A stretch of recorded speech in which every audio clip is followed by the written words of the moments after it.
Welcome to the Chosson and Kallah Shmooze you wish you had but never got, part 19. As I remind the listeners, it is critical that you listen to these discussions from beginning to end in order and carefully. We are talking about personal and sensitive halachic and philosophical ideas that really should be given over individually.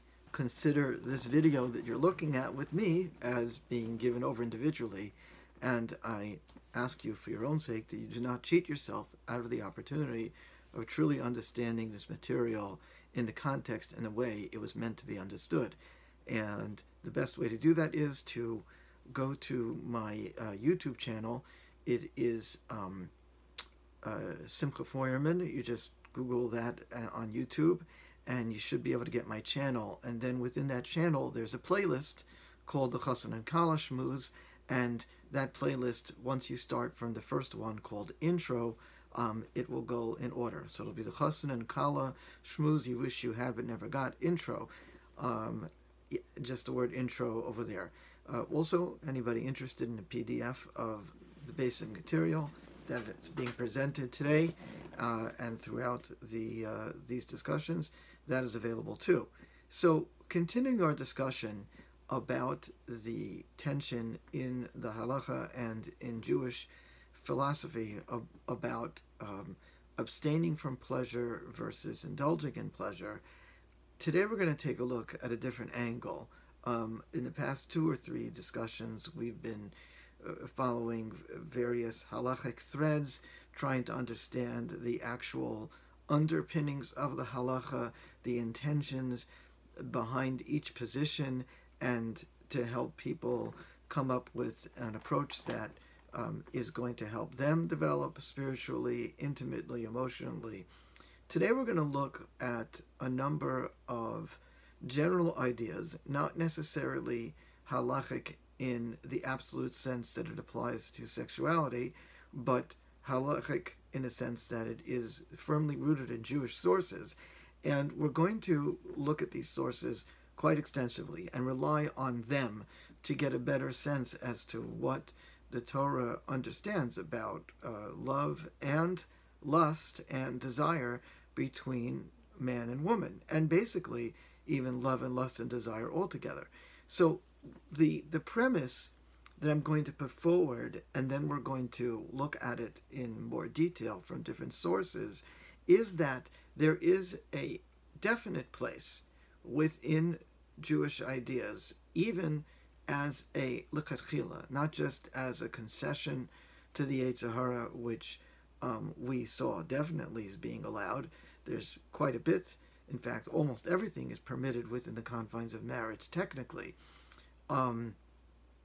But there's going to be also what we're going to see today in the premise I'm putting forward, which I will flesh out with Mara Makomos, with sources, is that there is something about the nature of desire and appreciating the beauty of one's spouse that is in and of itself a positive spiritual force. And we're going to look at this and try to understand, taking our cue from yesterday's discussion, that in the previous discussion we were looking at the idea that perhaps lust and love, and even lust and pleasure, are not the same things.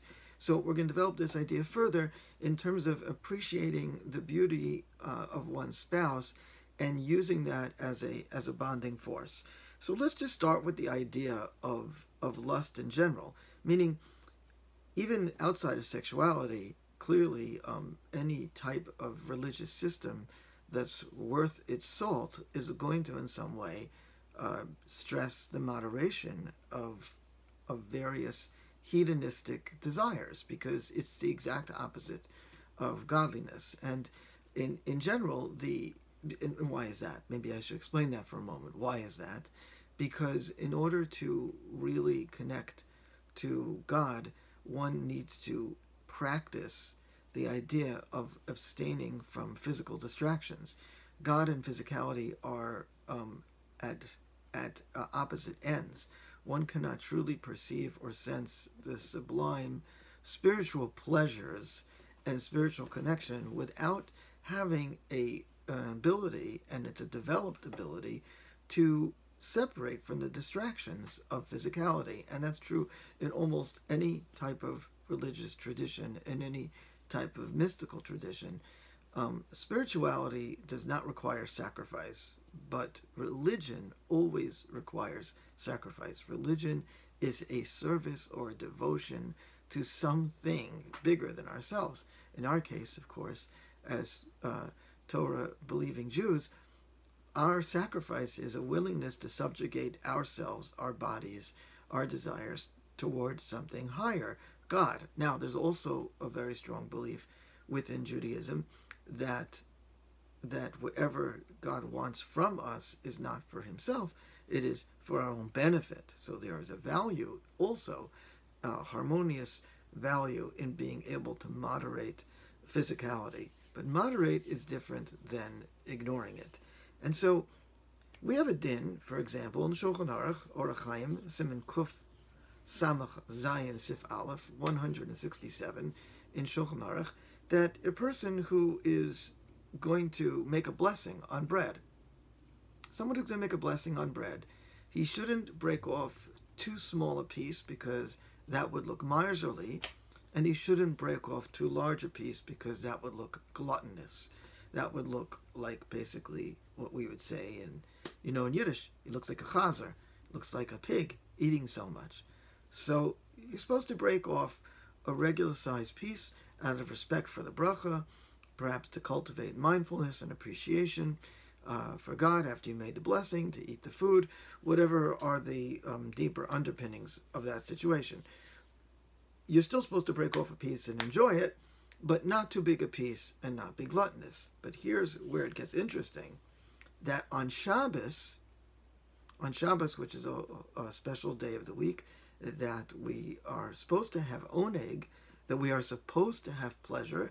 On Shabbos, the Mishnah Brura over there, Sifkat and Yud Beis, Article 12, the Mishnah Brura tells us that on Shabbos, you can break off a very big piece of challah, and it's not considered gluttonous because it's the love of the mitzvah of increasing the pleasures and the seudah and the festive meals of the Sabbath.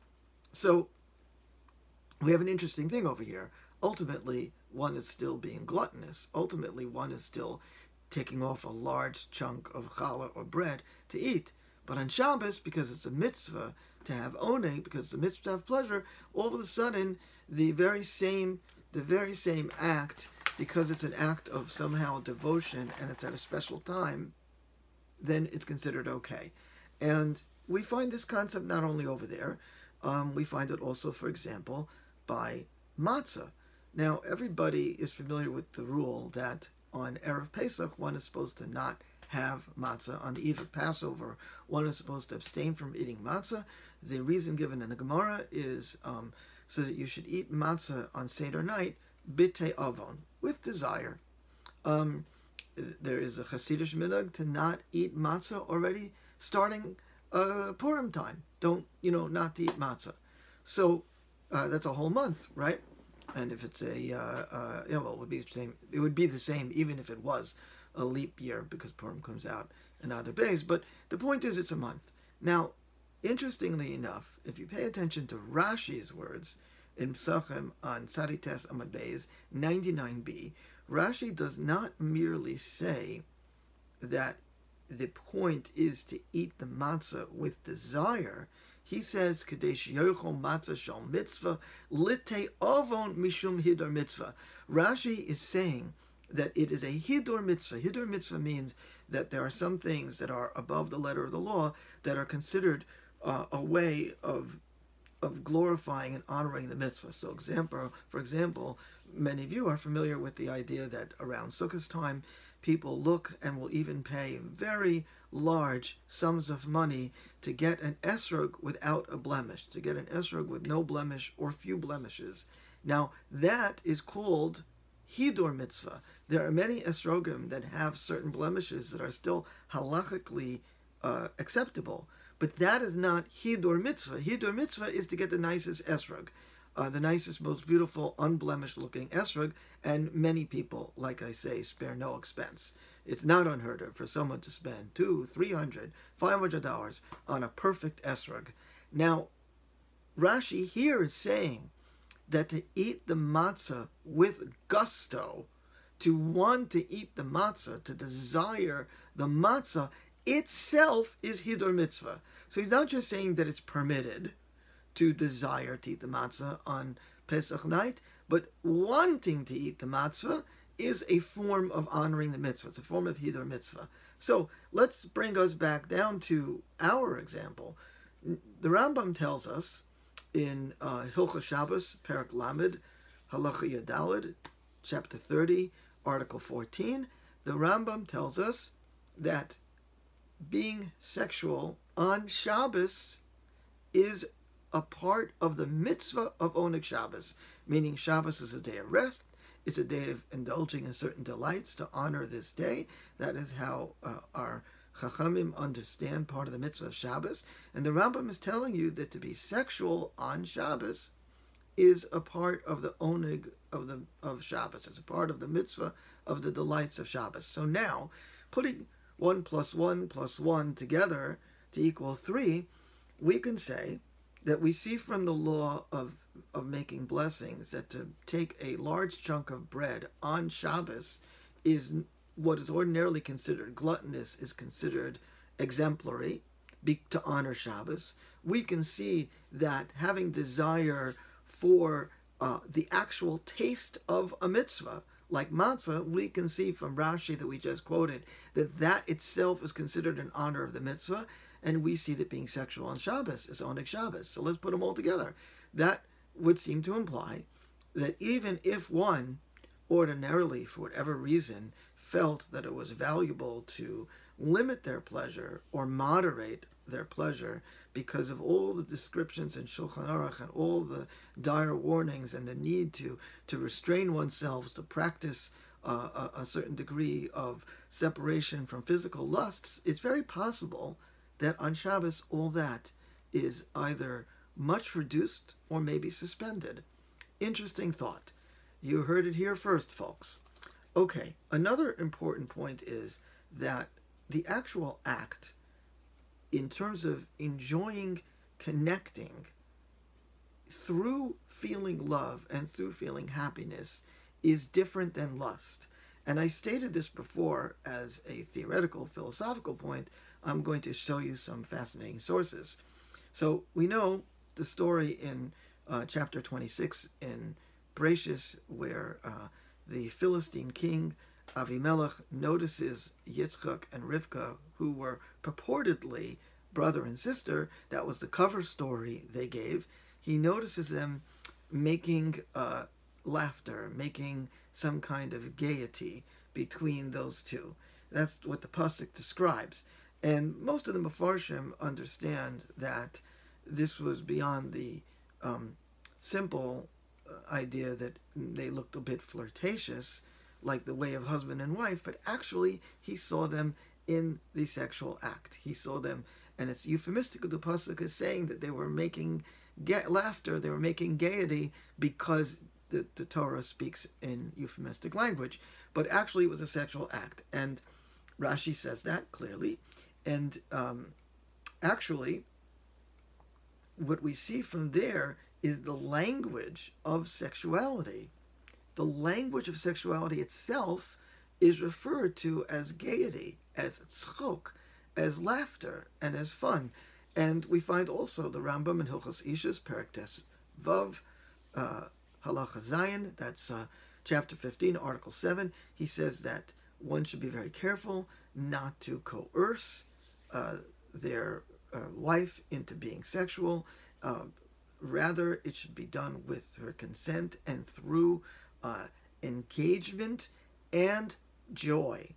Through engagement and joy. So we see that there's a mitzvah to have joy. Now, you know, it's very hard to have joy without having a good time and without enjoying the experience, without feeling attraction and love. So what we saw in yesterday's discussion that we discussed outside as a theoretical possibility, we're beginning to see actually in the flesh, so to speak, right here, which is that lust, which is just about personal gratification, is very different than a shared experience of love and pleasure together. And furthermore, the famous Gemara in Brachos on Samach Bezo and Aleph, where Rav Kahana, who was a loyal student of Rav, was so interested in understanding the nuances of how his master performed himself and conducted himself in all aspects of his life. You know, a truly great person is going to behave in an exemplary way, even behind closed doors, even with their family, and even in their bedroom, and even during their sexual acts. So Rav Kahana hid under the bed, as bizarre as that may seem, but he did, and he noticed and he heard Rav laughing and talking with his wife. Basically, they looked like they're having a great time, and Rav Kahana was so scandalized that he said out loud, not realizing that he was talking out loud, "My gosh, it's like my Rebbe never, ate food in his life before," like implying what amount of lust and gusto his rabbi was applying to engaging in the act.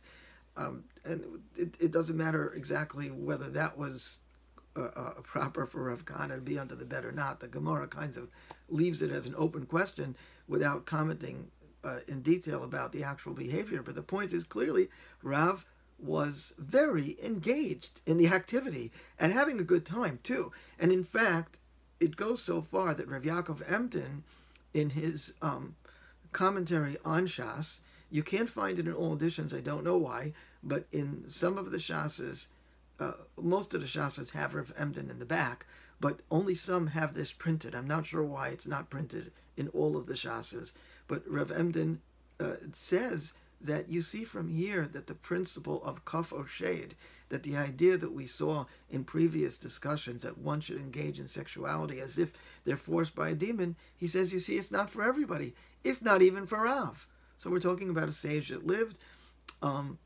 plus or minus about 1900 years ago.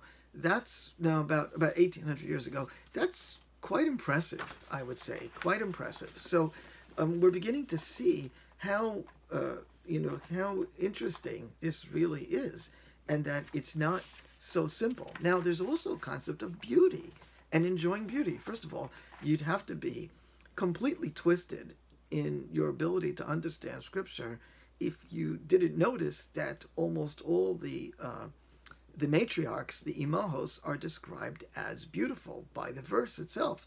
And even one of the avos, Yosef, was described also as beautiful. That's not for nothing. Now, it is true. It is true that there is a medrash about Avraham, that he was so circumspect that he didn't, the first time he noticed his wife's beauty was in Perek Yud Bey's Pasuk Yud Aleph, chapter 12, verse 11, when they were traveling into foreign lands. He had to be more realistic, and he realized how attractive she was, and he decided he had to cover her. That is true. However, there's plenty of other sources. For example, Medrash Rabbah, Parshas Lech Lecha, in Parshas Lech Lecha, Parsha Mem Hey, in Article 45, they actually, a theory is fostered as to why the matriarchs all were barren.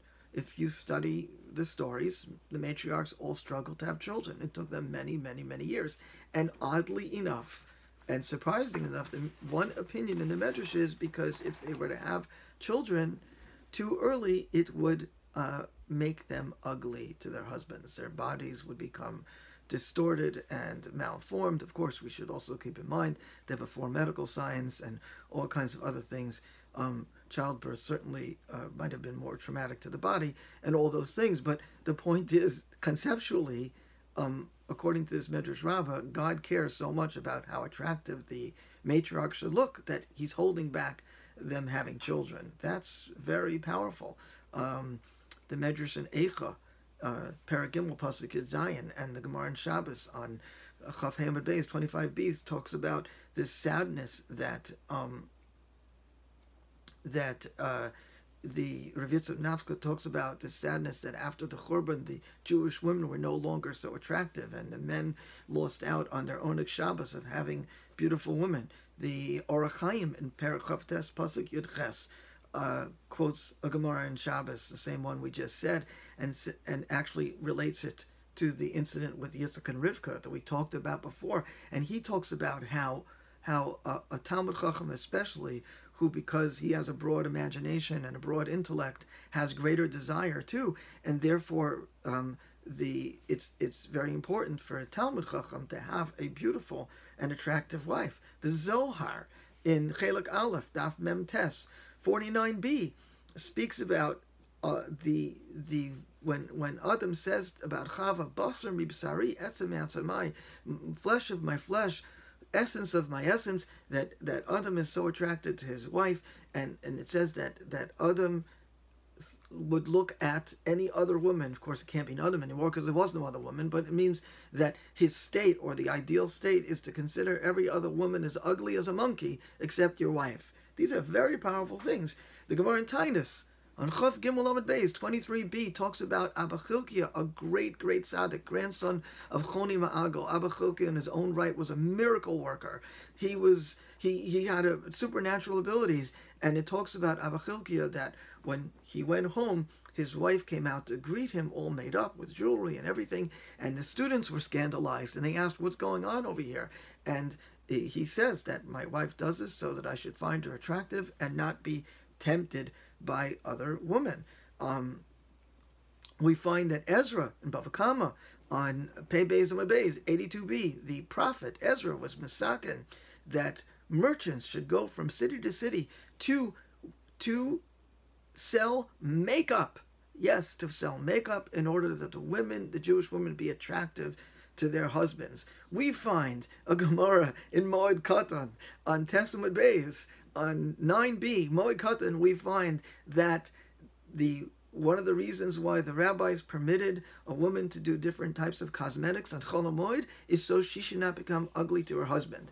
And the Gemara goes so far as to say, even an elderly, wrinkled woman who has one foot in the grave, she also is permitted to make herself attractive, because every woman wants to be attractive. And they're right. They should look attractive. And that's a beautiful thing. And again, we must apply the principle we talked about that pasuk in Mishpatim, about not oppressing a widow and an orphan, that the pasuk is talking about the usual. The usual is that women care more about attractiveness, and it counts a bit more. But men shouldn't be slothful, obese, ugly, have body odor, or any of those things either. They should also make themselves attractive. The same principle applies. And finally, two more. One is Brachos Nun Zayin Amud Beis 57b. The Gemara says three things broaden a person's heart and his intellect and his just his overall composure is a beautiful home, beautiful utensils, and a beautiful woman. That is really important. The final point, Ramban in Bamidbar, Perachov Beis, Pasuk Mem Aleph. And this is the key, because we're talking about all these different aspects of attraction, and how attraction and feeling love and feeling pleasure together with the proper intention is not lust. The Ramban ties it all up by saying, Ki me'ela mikochas hanefesh lios dovka be'eser re'iyah, that it is a factor of the soul, the very essence of a person. When they see something, they're attracted to that thing, they become connected. And we saw before how important it is spiritually, emotionally, psychologically, for the development of the child and for the well-being of the family and the shalom bayis to have a sense of connection and unity during the sexual act. And so the Ramban here is saying that appearance, that looks, create a connection, a soul connection. So I think today we have certainly covered a lot of powerful sources to indicate that love and connection and attraction are valuable and are somehow, even if it's subtle, even if the details count, it is different than selfish, lustful behavior.